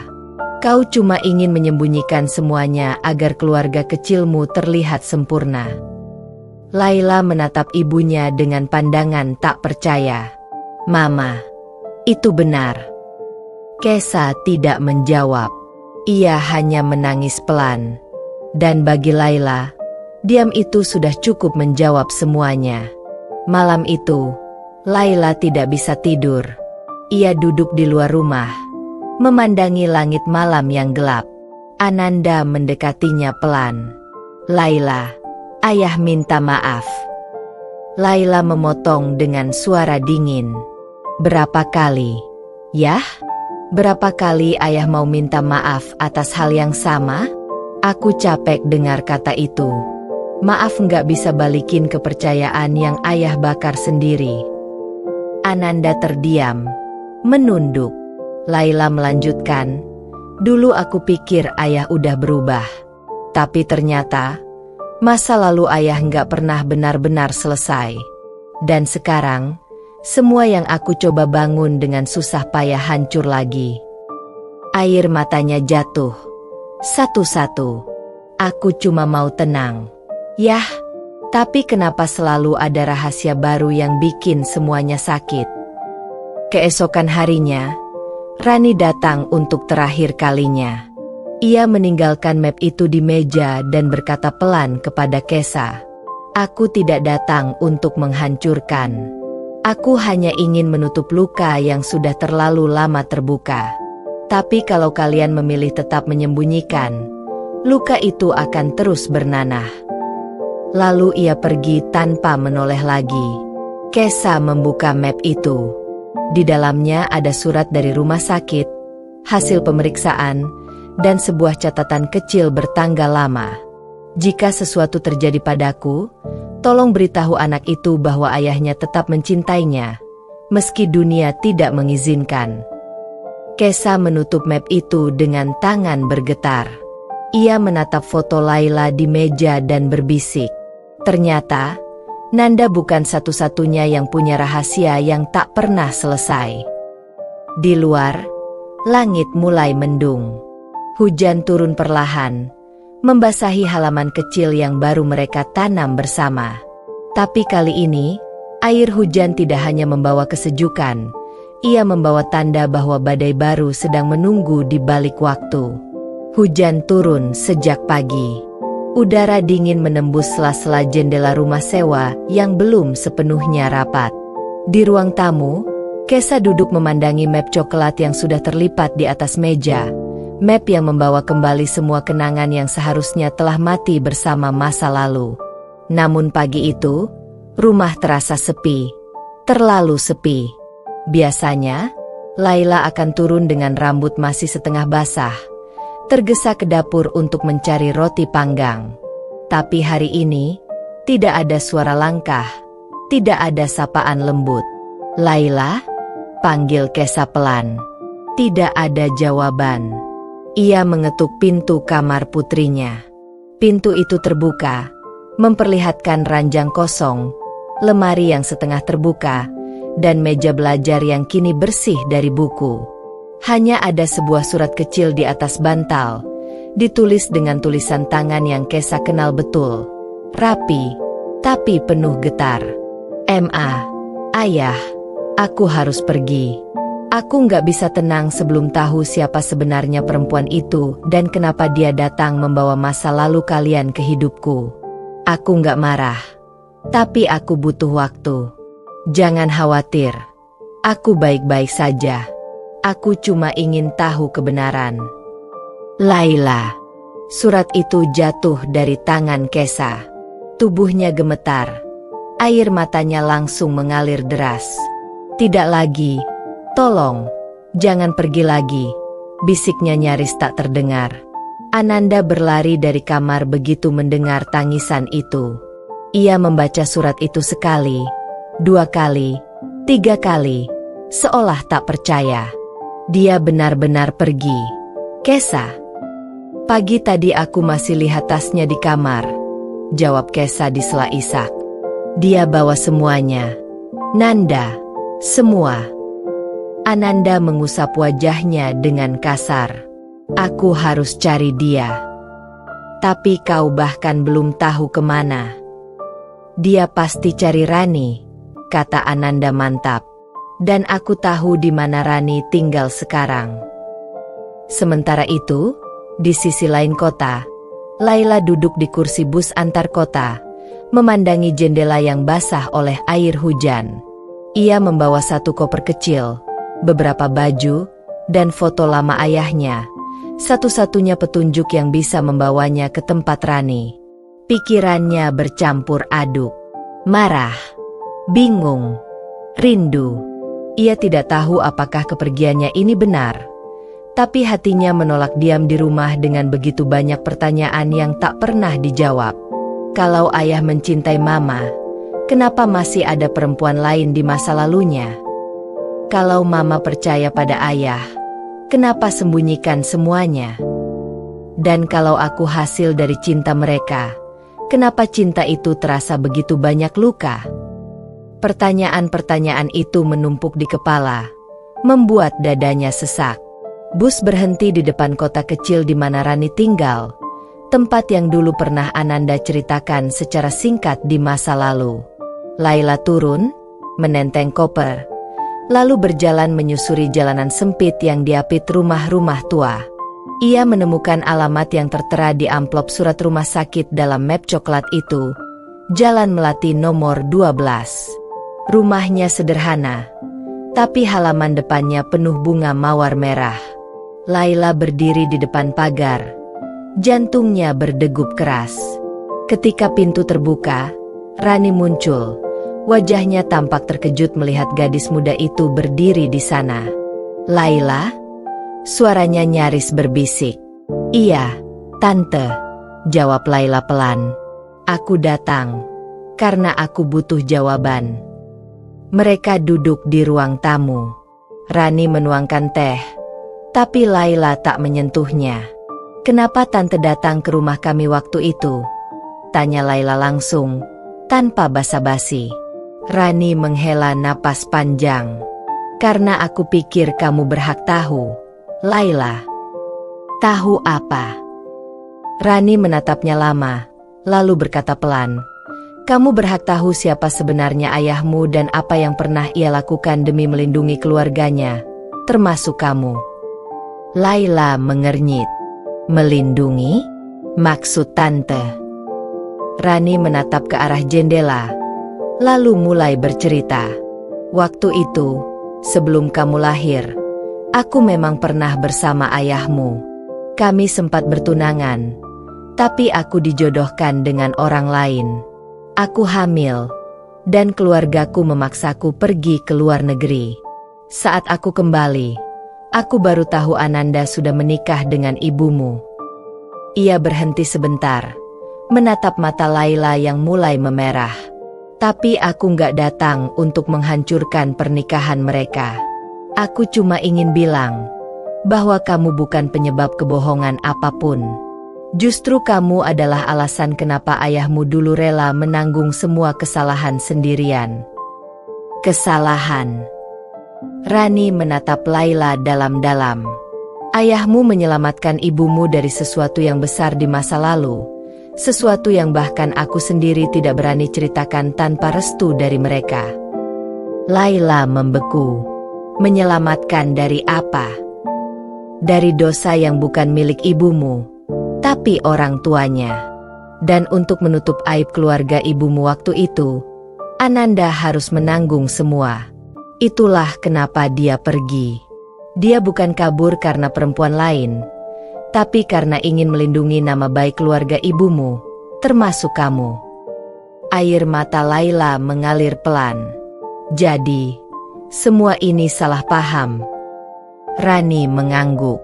Ananda bukan laki-laki sempurna, tapi dia tidak pernah berhenti mencintai kalian.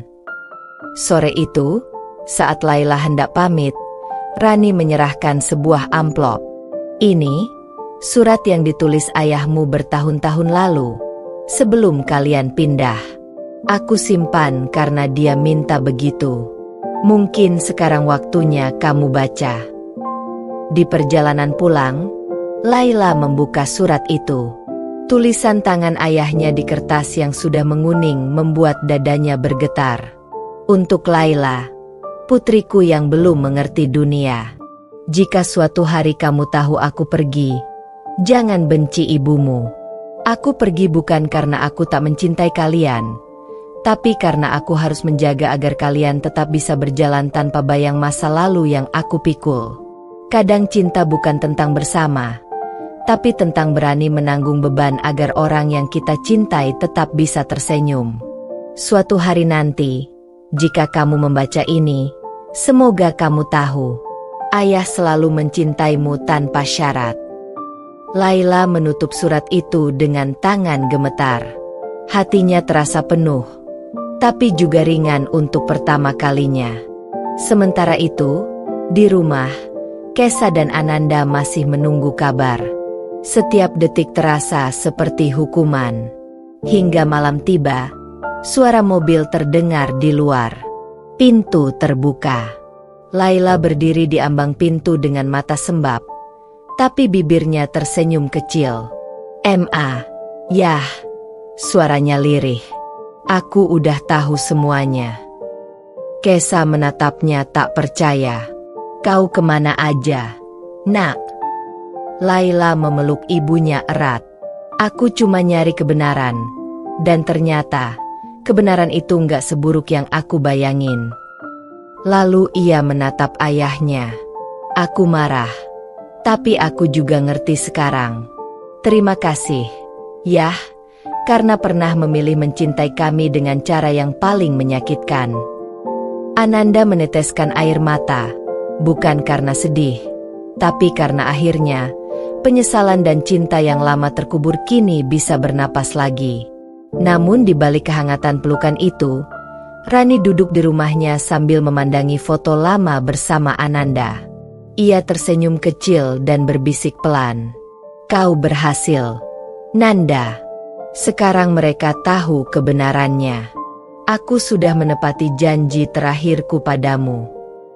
Sebuah angin malam masuk lewat jendela, menggetarkan tirai putih. Di luar, bulan bersinar lembut, seperti saksi bahwa meski masa lalu menyakitkan, kebenaran akhirnya menemukan jalannya sendiri. Pagi itu, sinar matahari menembus celah-celah tirai ruang tamu rumah kecil mereka yang baru direnovasi. Dindingnya masih berbau cat, aroma kayu baru tercium dari kusen jendela, dan halaman depan kini ditanami bunga mawar putih, bunga kesukaan Laila. Kesa berdiri di teras sambil menyapu perlahan, menatap ke arah taman kecil itu dengan senyum tipis di wajahnya. Ada kelegaan yang belum pernah ia rasakan selama bertahun-tahun. Sudah 3 bulan sejak semua rahasia terbongkar. Sejak Laila menemukan kebenaran bahwa Rani adalah wanita yang pernah hadir di masa lalu Ananda, orang yang sempat hampir menghancurkan keluarga mereka. Namun kini, semua itu sudah menjadi bagian dari kisah yang mereka putuskan untuk tidak lagi dijadikan luka, melainkan pelajaran. Ananda yang kini duduk di kursi roda di ruang tamu, tampak jauh lebih tenang. Luka fisiknya mungkin belum sepenuhnya pulih, tapi luka batin yang dulu menghantamnya kini perlahan tertutup oleh kasih yang ia dapatkan kembali. Di tangannya, ia menggenggam album foto lama yang penuh dengan kenangan masa kecil Laila. Laila berjalan menghampirinya. Wajahnya sudah jauh berbeda dari gadis keras kepala yang dulu menolak keberadaan sang ayah. Kini, ada kedewasaan dan kelembutan yang tumbuh di sorot matanya. Ia menatap foto-foto itu, tersenyum kecil, lalu berkata, "Waktu itu aku benci sama papa. Benci banget. Tapi setelah aku tahu semua, aku sadar, papa cuma manusia yang pernah salah, sama kayak aku." Ananda mengangkat wajahnya. Matanya berkaca-kaca. "Papa nggak minta dimaafin. Nak, papa cuma mau kamu tahu. Setiap hari papa selalu berdoa supaya kamu tumbuh jadi perempuan kuat. Dan ternyata doa itu terkabul." Laila tersenyum, lalu meraih tangan ayahnya dan menggenggamnya erat. Di sudut ruangan, Kesa memperhatikan keduanya dengan mata yang juga berkaca-kaca. Ada rasa syukur yang mengalir dalam dadanya. Setelah bertahun-tahun jadi ibu sekaligus ayah, kini ia melihat dua sosok yang dulu terpisah oleh waktu akhirnya duduk bersama dalam kedamaian. Siang harinya, mereka bertiga makan bersama di meja makan baru yang dibeli Ananda setelah pulih. Makan sederhana, sayur bening, tempe goreng, sambal, dan nasi hangat. Tapi tawa mereka membuat ruangan terasa lebih hangat dari sebelumnya. Laila bercerita tentang rencananya kuliah di luar kota, mengambil jurusan psikologi. "Aku pengen bantu anak-anak yang tumbuh tanpa salah satu orang tuanya, kayak aku dulu," katanya dengan mantap. Kesa menatapnya dengan bangga. "Kalau itu yang bikin kamu bahagia, Mama dukung sepenuhnya." Ananda tersenyum, lalu menimpali pelan, "Papa juga.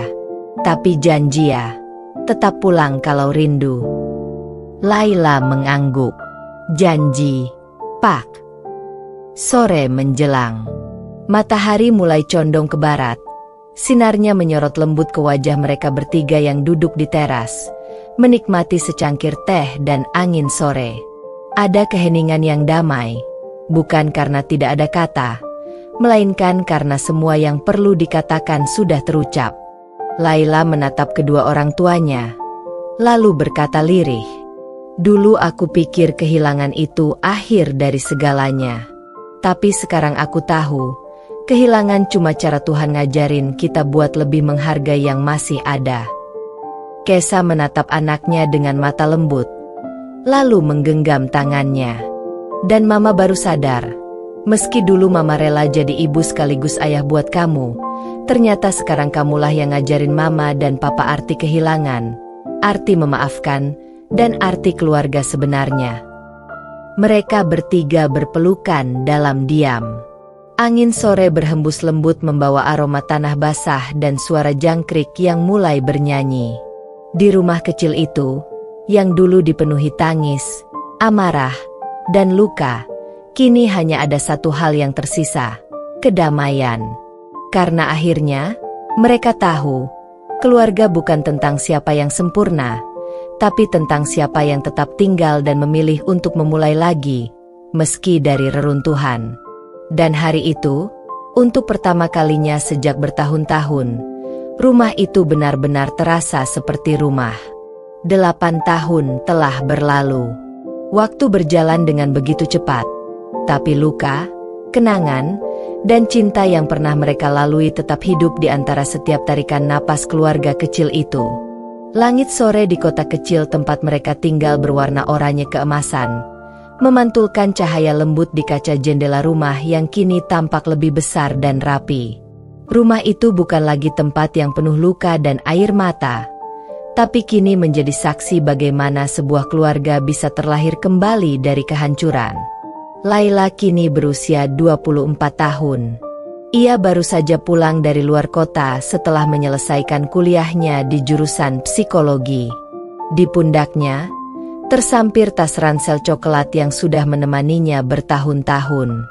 Ia menatap rumah itu dari kejauhan dengan perasaan yang campur aduk, rindu, haru, dan damai. Begitu langkahnya menapaki halaman, pintu rumah terbuka. Kesa berdiri di sana, tubuhnya kini sedikit berisi, tapi wajahnya tetap lembut dan hangat seperti dulu. "Laila," ucapnya dengan nada bergetar, lalu berlari kecil memeluk anak semata wayangnya itu. Laila tertawa kecil dalam pelukan ibunya. "Mama masih suka masak sambal bawang, kan? Aku kangen bau rumah ini." Kesa mengangguk, matanya basah. "Mama masak spesial hari ini. Papa juga nanya-nanya terus kapan kamu pulang." Ketika mereka masuk ke dalam rumah, Ananda sudah duduk di kursi favoritnya sambil membaca koran. Rambutnya mulai memutih, wajahnya menua, tapi matanya tetap menyimpan cahaya lembut yang dulu pernah redup karena penyesalan. Begitu melihat Laila, ia tersenyum lebar. "Pulang juga anak papa," katanya dengan suara parau, namun penuh kebanggaan. Laila menghampiri, mencium tangan ayahnya, lalu berlutut di samping kursi itu. "Papa sehat, kan?" Ananda mengangguk pelan. "Sehat, karena setiap hari papa punya alasan untuk terus bertahan, nunggu kamu pulang." Sore itu mereka makan bersama, seperti dulu. Tidak ada keheningan canggung, tidak ada luka yang tersisa. Hanya tawa dan obrolan ringan tentang masa depan. Laila bercerita tentang pekerjaannya nanti di lembaga sosial yang membantu anak-anak korban perceraian. Kesa mendengarkan dengan mata berbinar, sementara Ananda hanya menatap anaknya dengan bangga. Setelah makan malam, mereka bertiga duduk di teras, menikmati langit malam yang cerah bertabur bintang. Angin berhembus lembut membawa aroma teh jahe yang baru diseduh Kesa. "Mama, Papa," Laila membuka suara. "Aku pengen bilang makasih. Kalau bukan karena kalian, aku nggak akan jadi orang seperti sekarang." Kesa tersenyum, menatap anaknya penuh kasih. "Justru Mama yang harus berterima kasih. Kamu yang ngajarin Mama dan Papa arti bertahan." Ananda menatap langit malam, lalu berkata lirih, "Dulu Papa pikir kehilangan itu hukuman. Tapi sekarang Papa tahu, kehilangan itu cara Tuhan nyuruh kita belajar bersyukur." Laila menatap keduanya, lalu berbisik, "Aku nggak akan ninggalin kalian lagi. Karena ternyata rumah terbaik, bukan tempat, tapi hati yang saling mau memaafkan." Hening sejenak, hanya suara jangkrik yang terdengar. Lalu Kesa menggenggam tangan Ananda dan Laila, menyatukan ketiganya di atas meja kayu kecil di teras. "Kita pernah hancur, tapi kita juga pernah bangkit. Itu cukup buat aku tahu kalau keluarga ini layak diperjuangkan sampai kapanpun." Malam semakin larut. Bintang-bintang berkerlap-kerlip, seolah ikut mendengarkan percakapan mereka. Dari kejauhan, suara adzan Isya terdengar samar, melengkapi kehangatan malam itu. Laila menatap langit. Matanya berkaca-kaca tapi bibirnya tersenyum. Dulu aku pikir aku kehilangan segalanya. Tapi ternyata Tuhan cuma nyuruh aku muter sedikit lebih jauh, supaya aku bisa pulang dengan hati yang lebih penuh.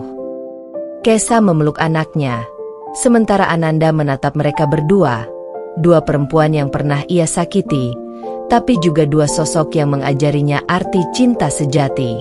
Malam itu, di bawah langit yang sama yang dulu menyaksikan air mata mereka, kini bintang-bintang seolah berbisik lembut, bahwa akhirnya mereka pulang. Dan untuk pertama kalinya, dalam waktu yang sangat lama, tak ada lagi bayang-bayang masa lalu. Yang tersisa hanyalah cinta, keikhlasan, dan harapan. Tiga hal yang akhirnya membuat rumah kecil mereka benar-benar menjadi tempat pulang yang abadi.